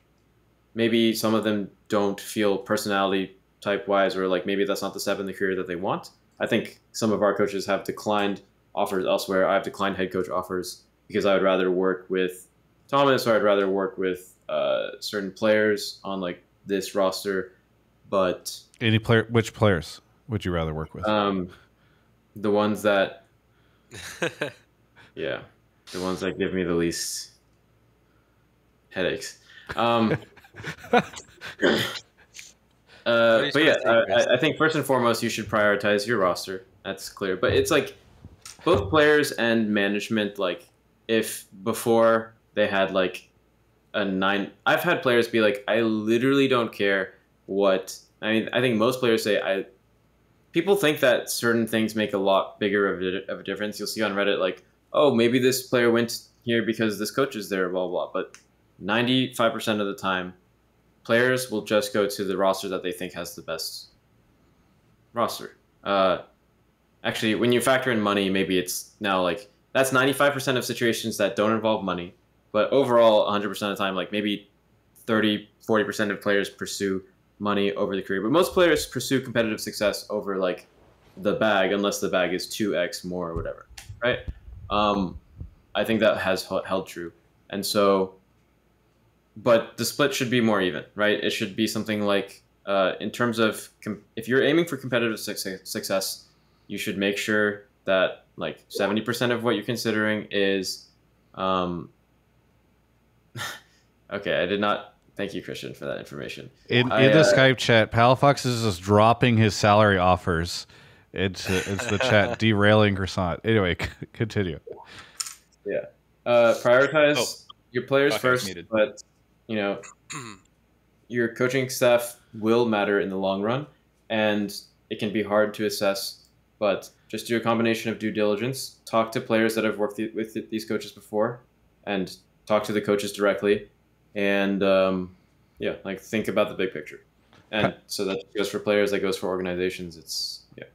Palafox, without saying the numbers, do you want to say what the percentage gap was between what you were just saying in the chat? Yeah, I took half of the offer from one team to another. It was a big chunk of money, especially for me at the time, considering my first year salary was $20K. But yeah, I took half of the amount. Yeah, you're saying to clarify, he's saying that at one point in time he was offered twice as much to join a certain team, and he took half to join a different team. Why did you choose that? You just thought that was the better team to be on? I thought if I stayed on the current team I was on, I would end my career the next year. So, yeah, he did not chase the bag. All right. Yeah, that's I think speaks to how to what Croissant was saying. Like a lot of pros are somewhat less money oriented than I think people say. I was deep in some Reddit thread this over the weekend. Someone was talking about like, oh man, the fucking LA lifestyle. I think it was the one about moving the LCS out of LA, and people were like, oh yeah, that LA lifestyle. Dude, man. that is my favorite. But unironically, like, yeah, man, Palafox is just fucking partying with all those porn stars with his X salary that's probably insano, and like, you know. Dude, I don't know if that's some like flyover state shit or something like that, but like, I think it's European fans who just like don't actually watch or something. I don't understand. Yeah, because this has been one of the bigger memes on Hotline League forever. Is every now and then some highly upvoted comment dogging on NA pros occurs where people say, I think we have it on the wheel, the excuse wheel that I made, because there's always some sort of group on Reddit that's suddenly like, oh, you know, the celebrity culture of Hollywood is what's causing the LCS players to stay there, or like they don't try because they're too caught up in the LA living. It's why Dhokla's single. He's too busy just running around town, Party after party, Playboy Mansion, all that stuff. Yeah. Yeah, exactly. And that shit is just always so funny because I'm like, dude, the biggest thing these guys ever do is go to Sawtail and grab like Tatsu or Sujita or something like that. Like, actually, that's not true. I will say, and I've mentioned this publicly before, but I was in Fullerton. No, it was Anaheim, California, in June, and I'm driving around. I'm going to a food place to meet up with people. I was with Drew, and we were going to meet up with some friends to get food down there because I was down there for an event. I won't talk about which event. And I pull up,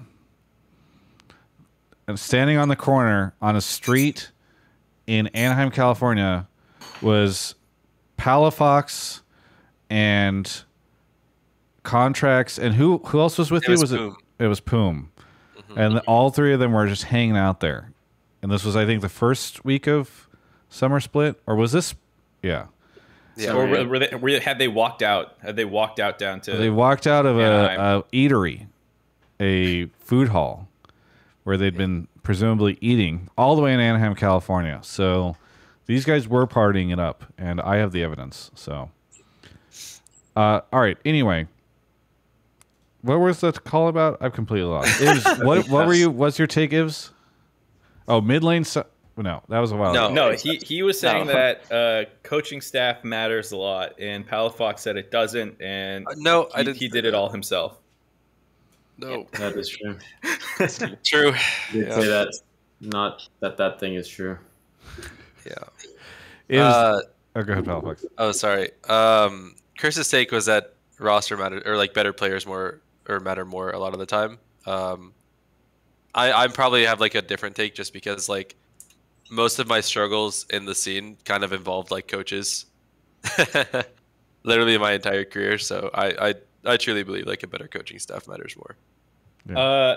This is something I should have asked Dhokla or something, but like, what is it like working with Soaz? Because I think he was one of the first people as the scene was getting coaches where he was like, man, fuck coaches, basically. He had a little bit more nuanced take than that, but like that's the distilled down version.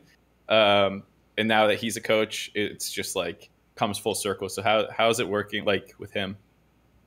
He said that he's the forking goat, actually. Dhokla just said that in that chat. Oh yeah. But I really enjoy talking to Soaz. He even outside of like Dhokla loves Soaz. That's all you need to know. Like he has challenged. He's just helped Dhokla get through improve his fundamentals really well.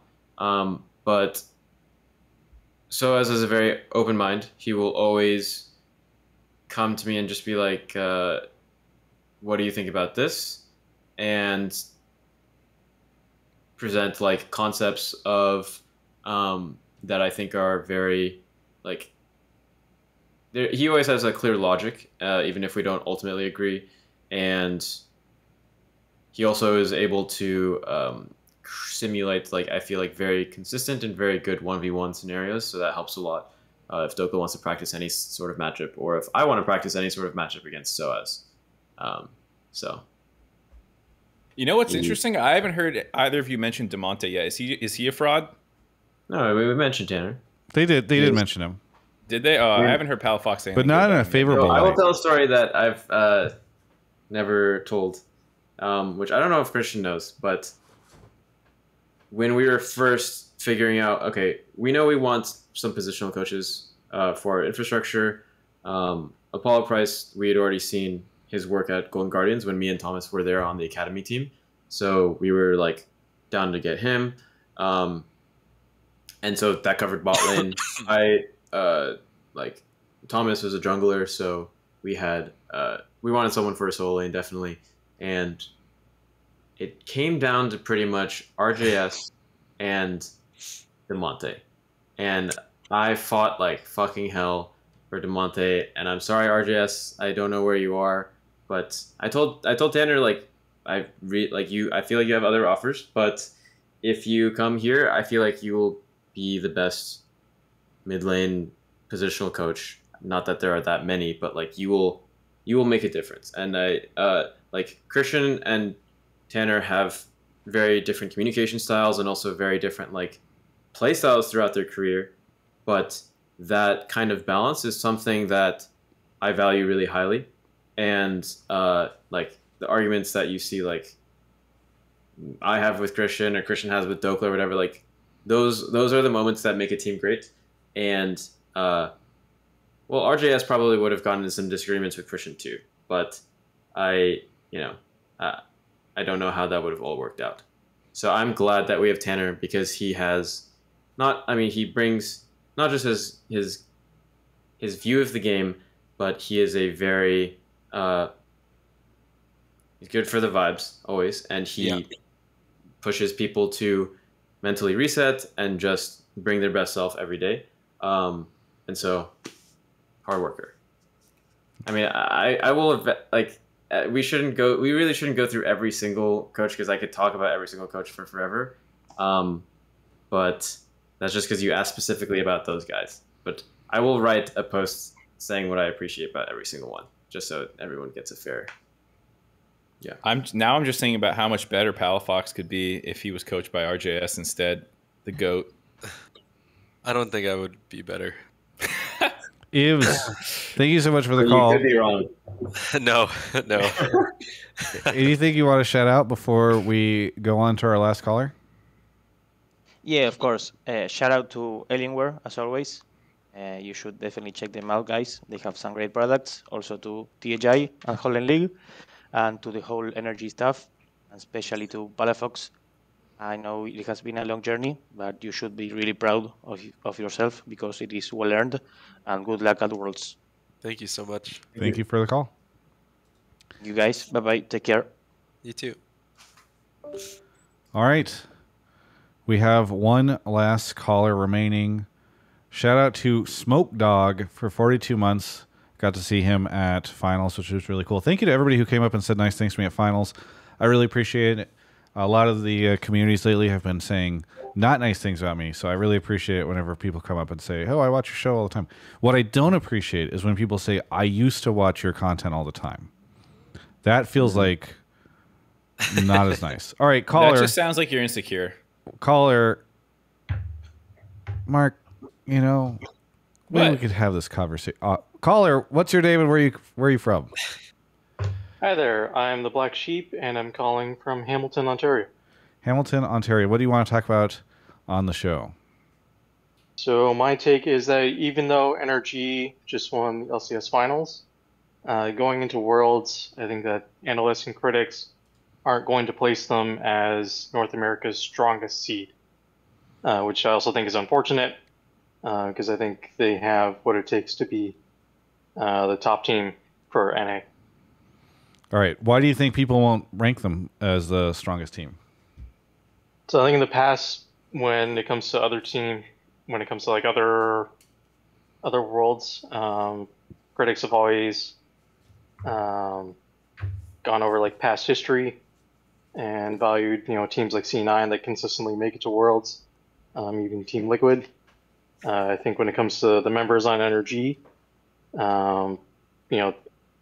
for a lot of them, this is their first time either going to Worlds or it's been a while for them going to Worlds. So I don't think they're going to get the amount of talent they have isn't going to be taken into account as compared to, Fudge has been to Worlds a bunch, Sven has been to Worlds a bunch, so they're going to get discounted on the international competition. Gotcha. When it comes to like the comparisons. All right. Well, I think that actually might be a little bit true. Something that I think, I don't know if people think like C9 was just playing bad on the day. Like I'm sure that there's still some of that copium, At least for me, I know it was very different playing on such a big stage, and I was just like, I was a little bit uncomfortable, but I'm getting used to it. I don't know how my other teammates felt, but I'm sure there was a little bit of that as well. You had to pee really bad. Yeah, I had to pee really bad in Game 3 and 4. Well, you didn't pee between Game 3 and Game 4? No, I did. I was just drinking a lot. Oh, wow. Okay. But I don't know. It just kind of feels like the trend will continue a little bit. aside from that, though, I don't think we should be discounted because I think that we actually have like a lot more of an aggressive style, and like I know it might sound dumb, but like we're not afraid to lose, if that makes sense. And just not being afraid to lose will generally make you like a bit better of a team. Like in the first game against C9, like we failed to dive top, but it didn't stop us from trying to make like similar plays in the next games, you know? Yeah. I will say I did feel that in that series where especially, I don't know, because I expected C9 to win, there were several moments where like the game would be going not your way, especially in that first game or before we realized the second game was going to be so good. And then I realized that like then I just see these really proactive ballsy plays where I feel like a lot of other teams would have gotten scared and like turned over. So yeah. I'll be right back. Mark, you answer. All right, somebody's at my door. I wonder what like this win at finals does for the overall like perception of fans of NA at Worlds, because I was talking to Jat afterwards after you guys won, and we're like, this is actually I think a great thing because people, I don't know how to say this, but like they always overhype NA teams, or like some portion of fans do, where they want to believe that like they are like the best team we've ever sent to Worlds. I feel like I see that conversation every time we send like the quote unquote favorites as our 1 seed in some sense. Like when we sent C9 last year, and if they went again, I feel like people would be like, this is the best shot. We got Berserker. He's cracked all this stuff. And funnily enough, I don't think people will have crazy expectations now, which I think is actually a good thing. And I feel kind of similarly to what Croissant was saying earlier, where each of the NA teams we're sending are good at different things and have the ability to win or outperform depending on like patch and how they're feeling that day, and like whether or not they're being scared of the moment with the stage games and stuff like that.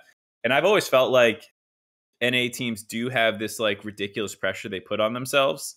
And you see them like for TL, and I think it was 2021, where they like started 0-2, and once they were basically mathematically eliminated, they start playing well, which happened to MSI as well. And it's like, I don't think NRG is a team that will be like that, which I think gives them a pretty big advantage. I guess that's what Palafox was just saying, is like, I actually like that the expectations have been reset, and I don't think pundits and analysts should be like, oh yeah, C9's still better, they just got unlucky against NRG. It's like, no, I think what NRG did, they can do against basically anyone. And like they did it to Golden Guardians as well. And like they went to MSI, and you saw how they did. So, you know, like, I don't know.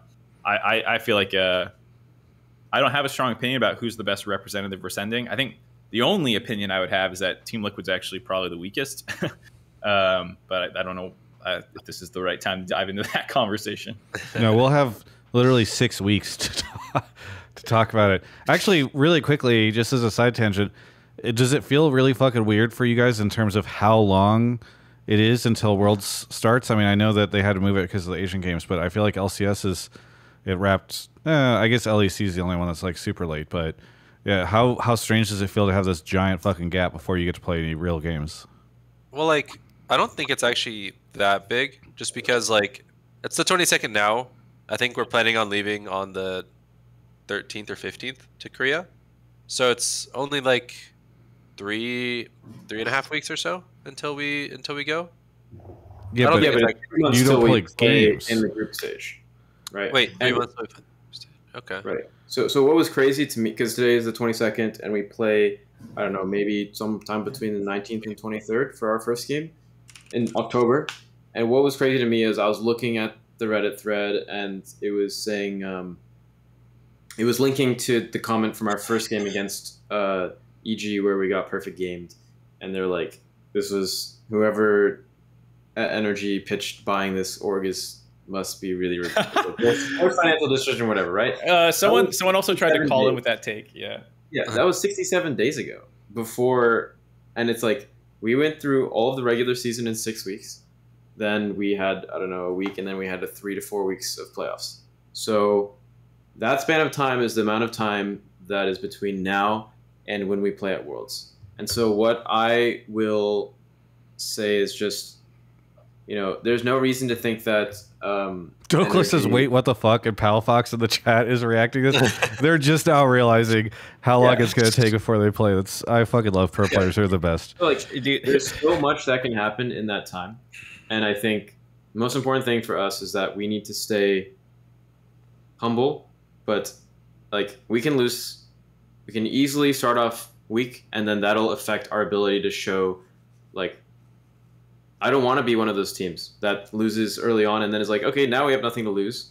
So, respect everyone, but hold the mentality that if we prepare correctly, if we put in the right work, and if we play with our pride on the line, we can beat any team. Chris, I'm kind of curious what you think about this, but I think the biggest thing maybe the biggest problem that we'll have in Korea is potentially we've always been pretty big scrim players. And on top of it, I think some of us are stage players. Stage players, yeah. Stage players. Yeah. We are not scrim players. In fact, I think we're quite bad at scrims in terms of the comparison of energy from scrims to stage. If we get reality checked in scrims, I'm wondering how much effort we're going to put into the scrims and try to make it this similar to stage. And then on top of it, not getting tilted if we get reality checked, I mean, we are going to get a reality check. Yeah. How quickly, and I think what I'm optimistic about is just some of us are new to that level of competition, and those level of opponents. But I think all of you guys are going to you're going to have fun. It doesn't matter if we're getting shit on. It's it is fun playing against people that you respect, and then second of all, the players that have played in those scrims, Vic has already shown that he is accountable, that when he is playing against that level of players, and that he is hungry to prove himself again. So we have a good balance of whether we're fresh to it or no one's coming in and just I'm going to get shit on, and we're going to go in with the same mentality that we've had, and whether or not, it's just how are we going to play on the day? Counter argument. You guys are. Oh, sorry. Go ahead, Travis. Albus Nox Luna, 2016, couldn't get any scrims, fucking crushed it, made it out of groups, and surprised everybody. So just if you guys haven't played Baldur's Gate yet, I highly suggest a 100-hour playthrough of Baldur's Gate. That might actually be good for team bonding. I was thinking about it. No, I was gonna say, are you guys really not scrim gods? Or I would have guessed that Astral is actually just good enough to have beaten in 1 NA, right? If we did the same thing that Romain does, where we where we show our win rate versus every team, you guys would be holy fuck! Actually, that'd be such a great tweet though, to have won in NA and then tweet out your scrim results, and it's a 30% win rate or something. It might be. I would not be surprised if we're below 50 in scrims, or below 40, but not. I mean, it's actually hard to. I think most teams fall in the 45 to 55 range. It's actually hard to be further out.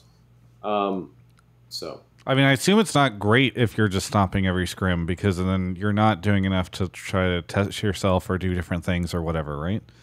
Yeah, unless you're a team like G2 that does try different things and still maintains that win rate, then it's and you're good, right, for sure, right? Yeah.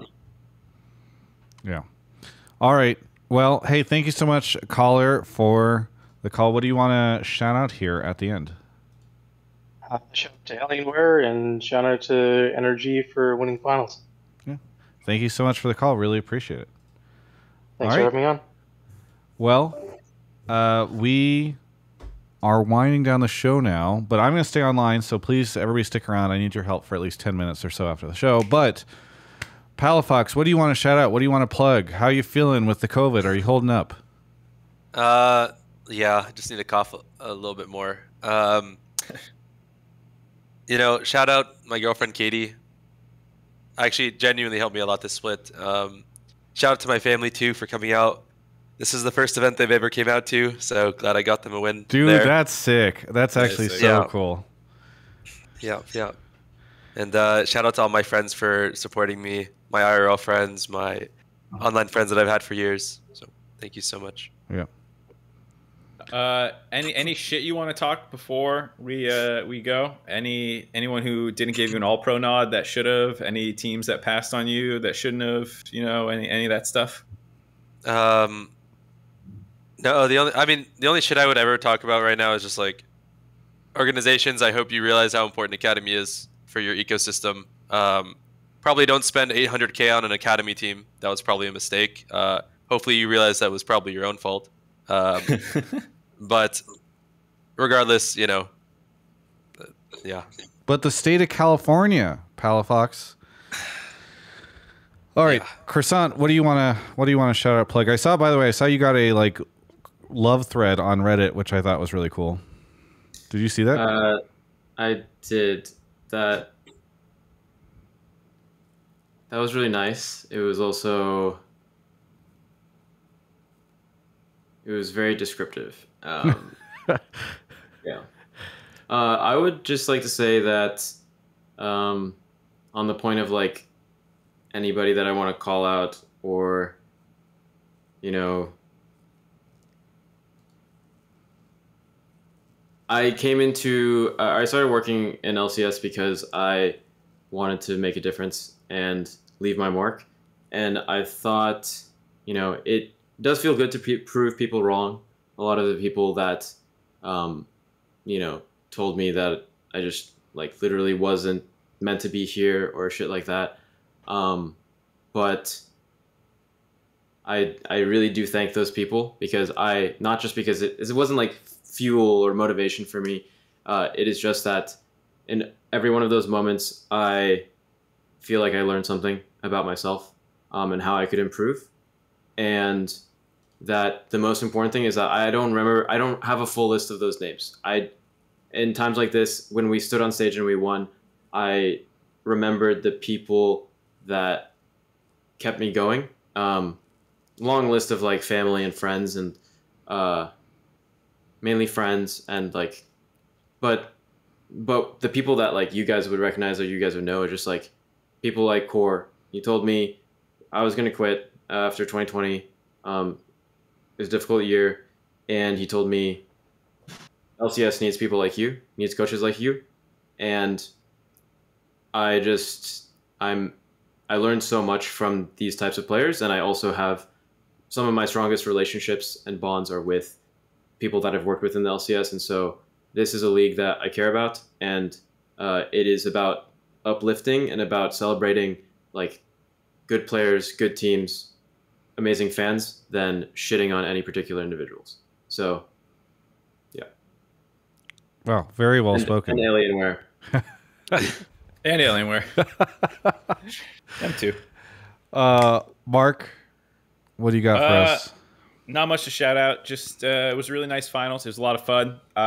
Shout out to the NRG guys for bringing it home. I think they have a really cool story, and I'm glad that they were able to finish it out perfectly. In that sense, that been pushing like the power of anime, the shonen arc, all of them at some point of the top half of the map have dropped out back into tier 2, or in Dhokla's case even lower, and being able to like do those timelines and stuff. I know not a ton of people don't watch the pre-show, but I had a lot of fun being able to put those together and stuff. And yeah, it was just really cool to see them kind of finish off this like NA talent arc in a really good way. And for a lot of them, hopefully this is just the beginning. Shout out to Palafox and Croissant. I appreciate you both coming on. Palafox we've had on previously, even if Mark didn't remember, but Croissant, it's been fun to become closer friends with you, Croissant, over the year as you've come out to my events, which I won't talk about. And so seeing you win, I think was really fun. And I know I've been pestering folks who, as I've talked to Croissant, I've always known he'd be a really good guest on the show, and I've pestered him to try to come on, but he was always busy. And so it's within, I think, 20 minutes of him walking off stage, I think before the press conference even happened, he DM'd me and was like, "All right, I could come on Hotline League now."